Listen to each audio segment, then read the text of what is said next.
কঠোৰ জীৱন সংগ্ৰামৰ সৈতে সহাৱস্থান কৰিও জিলিকি উঠা কন্যাৰ সাফল্যত উচুপি উঠিছে এগৰাকী মাতৃ।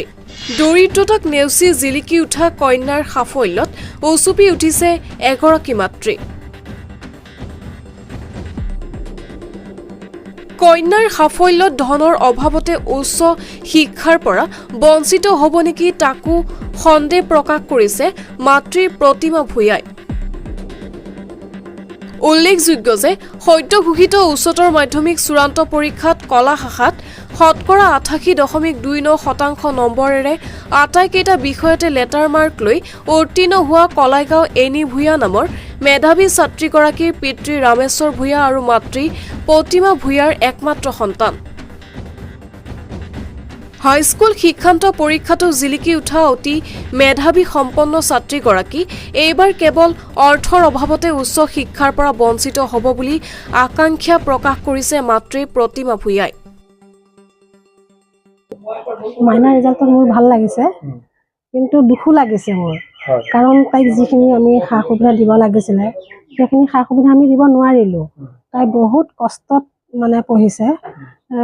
মঙলদৈলৈ ডেইলি তাই গাড়ীত ৰাতিপুৱা 7টাত যায়, দিনটো মানে খোৱা লোৱা নহয়, ৰাতি পাইহি 6টা বজাত, তাৰপিছত মাথা বিষত শুই যায়।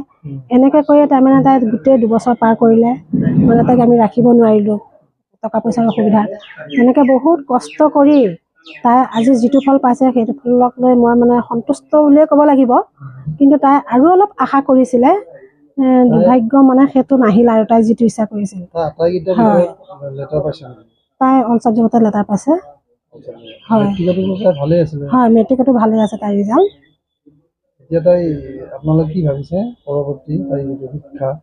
এতিয়া উচ্চ শিক্ষাৰ কাৰণেতো যথেষ্ট টকা পইচাৰ প্ৰয়োজন হ'ব। গতিকে ধৰক আমি এতিয়া কি কৰিম কি নকৰিম এতিয়াও মানে সবিশেষ ভাবিব পৰা নাই।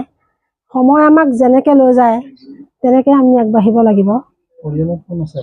পৰিয়ালত আমি 3জনে, দেউতাক, মই আৰু মোৰ ছোৱালীজনী।